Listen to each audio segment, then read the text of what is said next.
Halo, selamat datang di channel saya, belajar sendiri matematika, fisika, kimia untuk kelas 7 sampai 12. Jangan lupa subscribe ya.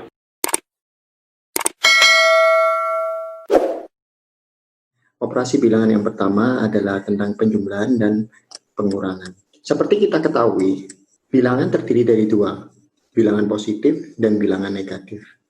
Untuk mempermudah mempelajarinya, kita memakai garis bilangan, di mana semisal di sini 0, sini 1, ini 2, sini 3, sini 4, dan seterusnya ya. Di sini min 1, min 2, min 3, min 4, dan seterusnya. Semisal kita mempunyai min 4 ditambah 3. Dengan garis bilangan, kita bisa mengetahui bahwa min 4 di sini. Karena ditambah selalu ke sana, kalau dikurang, dia ke sana. Nah, kalau min 4 ditambah 3, dia masuk 3 gini. Ternyata min 1. Dengan memakai garis bilangan, kita lebih tahu secara map-nya. Nah, kita bisa lihat posisi tepatnya di mana. Nah, selanjutnya, seumpama kita mempunyai min 4 ditambah 7, kita bisa melihat bahwa min 4 ditambah 7 di sini naik 7, 1, 2, 3, 4, 5, 6, 7. 3. Dengan cara garis bilangan, kita nggak mungkin tersesat. Jadi nggak mungkin ketika kita melihat min 4 ditambah 3, kita menjawabnya min 7. Itu nggak mungkin. Karena kita udah tahu mappingnya. Karena min 4 ditambah 3, dia ke kanan. Nah, kalau min 7 kan di sebelah kiri, jadi jelas nggak mungkin. Juga seperti ini, ketika kita min 4 ditambah 7 sama dengan 3, kita nggak mungkin berpikir min 4 ditambah 7 sama dengan min 11. Nggak mungkin. Karena kita udah tahu mappingnya. Min 4 tambah 7, dia ke kanan. Bukan ke kiri. Dengan garis bilangan ini, kita bisa lebih pasti dalam menjawab penjumlahan pengurangan. Begitu pula ketika kita mempunyai 4 dikurangi 8. Biasanya kita bingung loh, kok besar ya pengurangnya. Kita dengan kita melihat garis bilangan, kita bisa mengetahui bahwa 4 di sini. Kalau dikurangi 8 dia ke kiri. 2, 3, 4, 5, 6, 7, 8. Oh, berarti di min 4. Jadi dengan mapping ini, kita nggak mungkin tersesat. Dan kita nggak mungkin bingung hasilnya berapa. Begitu pula ketika kita mempunyai soal min 3 dikurangi 8. Dengan mapping ini kita dengan yakin pasti mengerti bahwa kalau min 3 dikurangi 8, dia ke kiri. Otomatis, kita akan berpikir dia menuju ke min 11. Kita tidak akan tersesat di sini. Nah, selanjutnya pada operasi bilangan, kita sering menjumpai hal seperti ini. Seumpama 4 ditambah min 3. Atau 4 dikurangi min 3. Nah, kita kan melihat bahwa ada dua plus minus yang saling berdekatan. Plus dan minus yang saling berdekatan akan menjadi minus. Minus dan minus yang berdekatan akan berubah menjadi plus. Sedangkan kalau plus dengan plus akan berubah jadi plus tetap. Dan terakhir, min dengan plus akan berubah jadi min. Nah, ini kan contoh untuk yang pertama.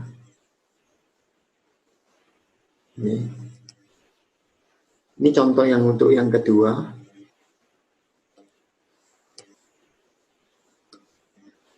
Nah, untuk contoh yang ketiga, kita jarang menjumpai karena plus dan plus jarang ditulis seperti ini. Biasanya kalau cuman gini dia nulisnya 4 plus 3 doang. Contoh yang keempat, kita juga jarang menjumpai karena kalau misalnya 4 dikurangi plus 3, jarang penulisannya gini, dia udah min 3, dia udah kayak gini. Jadi untuk kasus ketiga dan 4 ini sangat jarang sekali. Tapi bisa jadi ada. Nah, dengan rumus ini kita bisa menjawab bahwa kalau ini plus dan minus, dia akan menjadi minus. Dan ini minus dan minus, dia akan menjadi plus. Supaya kita lebih memahami, saya kasih contoh. Maka saya mempunyai soal 4 dikurangi minus 3 ditambah minus 7 dikurangi 5 ditambah 8. Dari sini kita bisa merubah dulu, di mana minus dan minus itu nomor 2 bisa menjadi plus. Plus dan minus nomor 1 bisa menjadi minus. Nah ini kan cuma minus, ya biarin aja minus. Ini plus, ya biarin aja plus. Nah hasilnya tinggal kita hitung. 7 dikurangi, ini 4 tambah 3, 7, kurangi 7, 0. Kurangi 5, min 5 tambah 8, pakai garis bilangan yang tadi menjadi 3.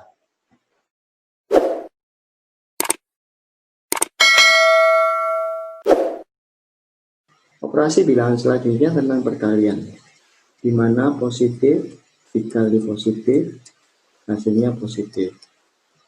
Positif dikali negatif, hasilnya negatif. Negatif dikali positif, hasilnya negatif. Negatif dikali negatif, hasilnya positif. Sebagai contoh, seumpama ada plus 4 dikali dengan plus 3. Nah, biasanya kalau plus di depan angka ini nggak usah ditulis plusnya. Biasanya ditulis seperti ini. Nah, ini kan plus kali plus hasilnya positif kan. Positif nggak usah ditulis, kalau paling depan. Oke. Nah, misal ini positif 4 dikali negatif. Nah, positif di depan nggak perlu ditulis biasanya.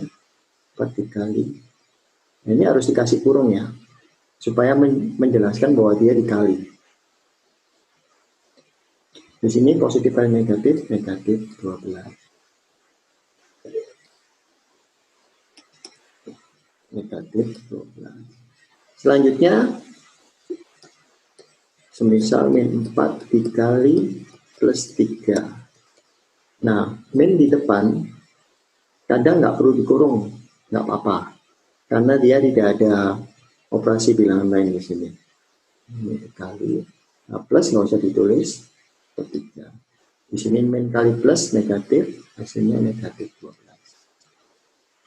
Nah, yang terakhir, misal min 4 dikali min 3. Biasanya kalau di depan gini dia nggak perlu kurung, karena kan dia berdiri sendiri. Yang belakang ini harus dikurung, karena ada kali di sini, supaya membedakan. Nah, min kali min, positif. Selanjutnya, operasi pembagian. Pembagian juga sama. Plus dibagi plus, hasilnya plus. Plus dibagi min, hasilnya min atau negatif. Negatif dibagi positif, hasilnya positif. Negatif dibagi positif, hasilnya negatif. Dan terakhir negatif dibagi negatif, hasilnya positif. Nah, sifatnya sama dengan perkalian. Sebagai contoh, semisal plus 8 dibagi plus 2. Nah, kalau plus di depan kayak gini nggak perlu ditulis plusnya, jadi 8 dibagi 2. Kadang pembagian juga bisa ditulis dalam bentuk pecahan. 8 per 2 jadi 4. Yang ini semisal ada plus 8 dibagi min 2, plus kalau saya ditulis depannya, bagi min 2, nah ini harus kasih kurung, supaya jelas kalau dia pembagian. Nah, tulisnya seperti ini, dalam pecahan. Ini hasilnya min 4. Sebagai contoh, semisal plus 8 dibagi plus 2, angka plus di depan biasanya nggak perlu tulis, jadi 8 dibagi 2.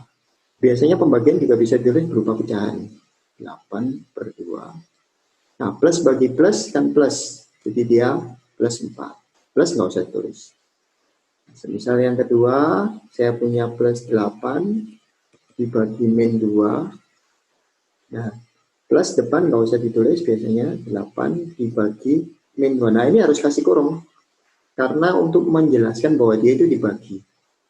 Atau ditulis berupa pecahan itu 8 dibagi min 2. Plus bagi min, negatif. Kalau yang ini semisal min 8 dibagi plus 2. Biasanya kalau min di depan sendiri ini nggak perlu dikasih kurung.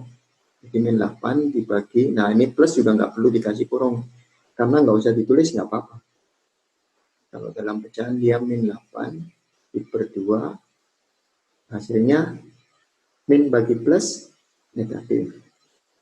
Min 4 atau negatif 4. Selanjutnya, semisal min 8 dibagi min 2. Nah, yang depan sendiri nggak perlu ditulis kurungnya. Min 8 dibagi, nah ini harus dikurung. Karena untuk membedakan antara pembagian dengan negatif. Kalau dalam pecahan dia jadinya min 8 per min 2. Negatif bagi negatif hasilnya positif.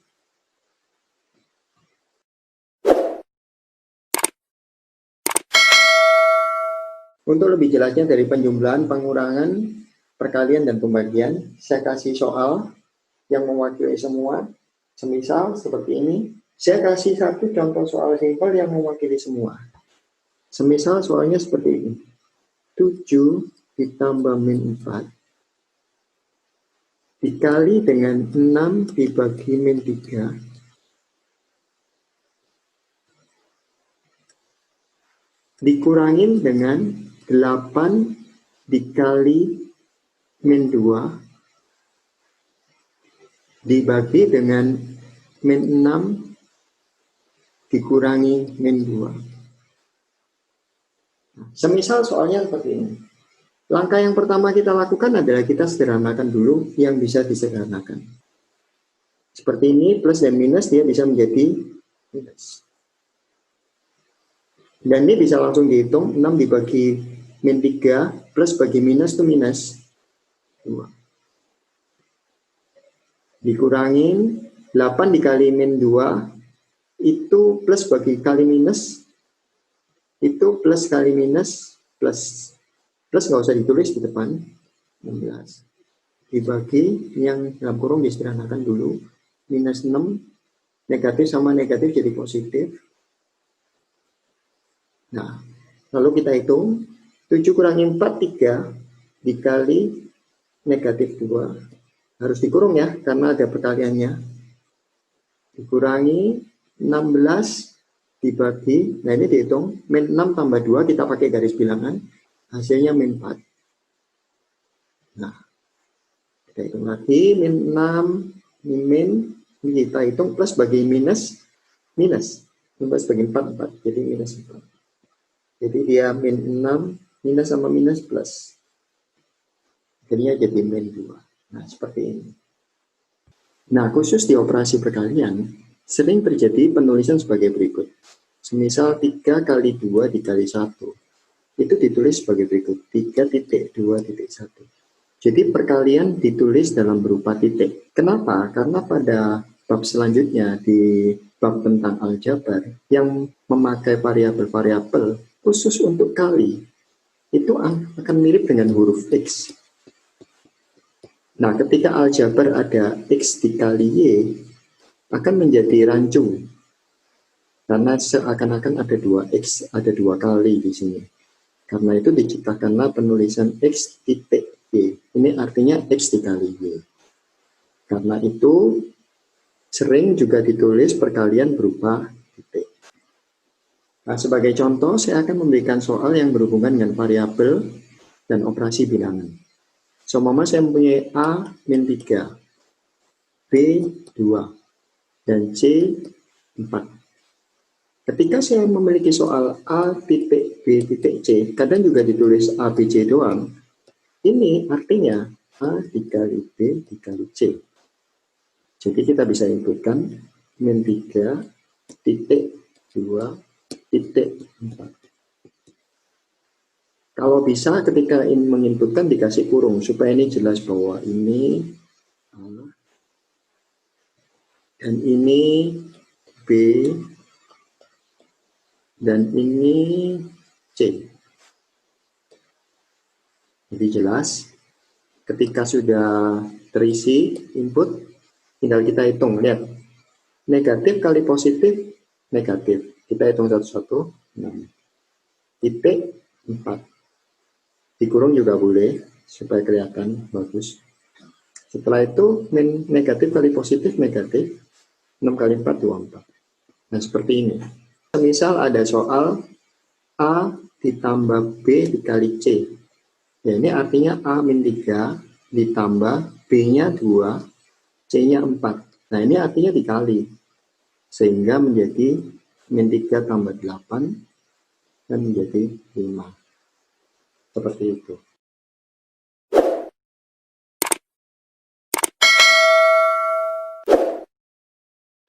Operasi bilangan selanjutnya adalah pangkat. Pangkat adalah perkalian antara dua bilangan yang sama. Sebagai contoh, 3 pangkat 2 itu artinya 3 kali 3. 9.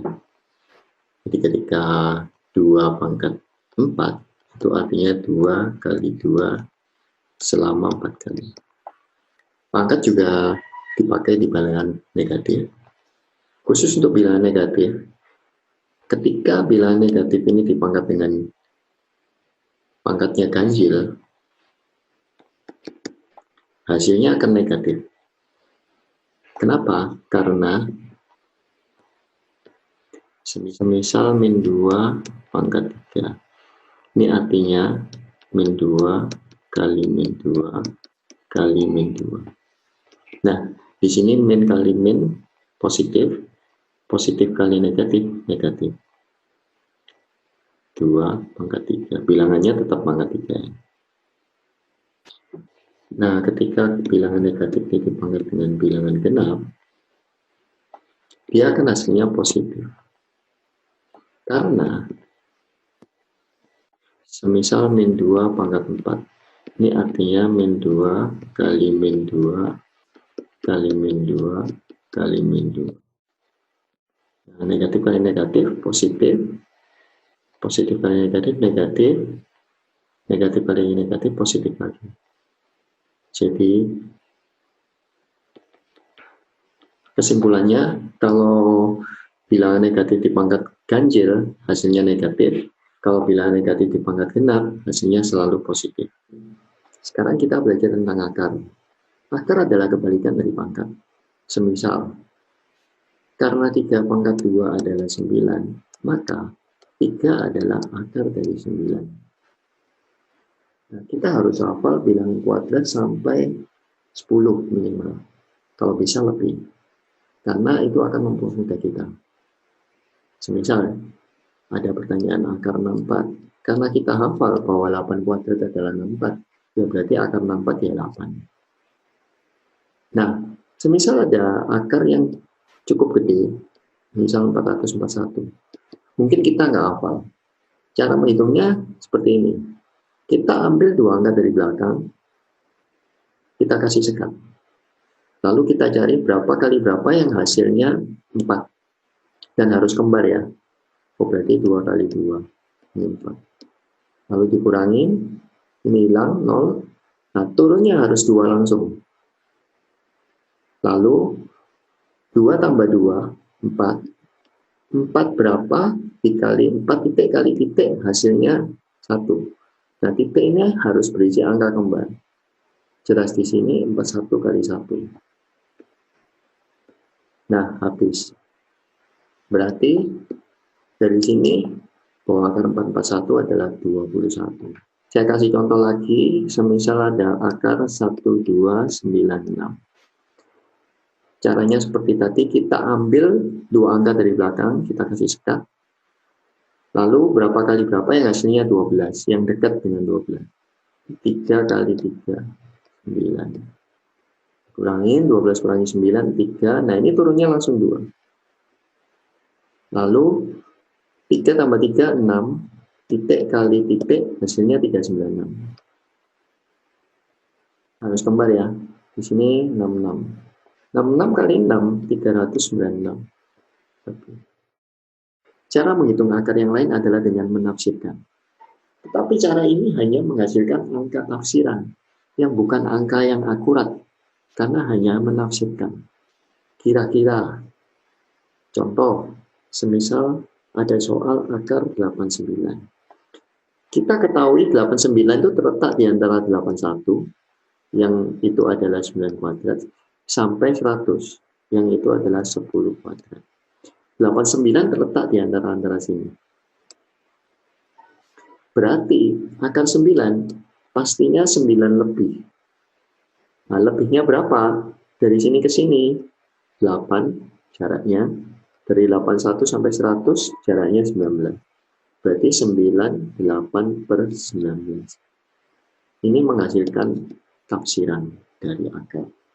Salah satu sifat yang penting dalam akar itu ini. Akar A kalau dikali dengan B itu bisa pecah dia. Akar A kali akar B. Sifat ini biasanya dipakai untuk menghitung akar seperti ini. Jika diketahui akar dari 8,75 adalah 2,96, maka ketika ada pertanyaan akar 875, kita bisa menggunakan sistem ini. 875 adalah 8,75 dikali 100. Nah, berarti dia bisa pecah akar 8,75 dikali akar 100. Dari sini kita tahu bahwa akar 8,75 diketahui 2,96 dan akar 100 10. Di sini kita bisa menjawab 29,6. Ini salah satu sifat penting dalam akar yang sering dipakai. Nah, sekarang akar pangkat yang lebih dari 2. Saya lebih suka mengerjakannya dengan cara pound faktor. Sebagai contoh, akar pangkat 3 dari 729. 729, kita bikin pound faktor, kita bagi 3. Kalau dibagi 3, dia 2, 4, 3. Kita bagi 3 lagi. Kalau bisa angkanya kecil. 8, 1. Di sini kita bagi 3 lagi. 27. Sini kita bagi 3 lagi 9. Dan ini terakhir 3 kali. Oh, berarti 3-nya ada 1, 2, 3, 4, 5, 6. Berarti ini artinya 3 kali 3 kali 3 kali 3 kali 3 kali 3. 3-nya ada 6, dia kepala 3. Nah, setiap 3 ini dia jadi 1. Nah, setiap 3 ini jadi 1. Nah, berarti 3 kali 3, 9. Ini caranya untuk menghitung akar pangkat yang lebih dari 2. Jadi inilah hal-hal yang penting dalam operasi bilangan, penjumlahan, pengurangan, perkalian, pembagian, pangkat, dan akar untuk bilangan bulat positif ataupun negatif. Untuk memperlengkap, di description saya kasih link Google Drive, sedikit latihan. Semoga ini bermanfaat buat kalian. Dan jangan lupa subscribe untuk mendapatkan materi video selanjutnya.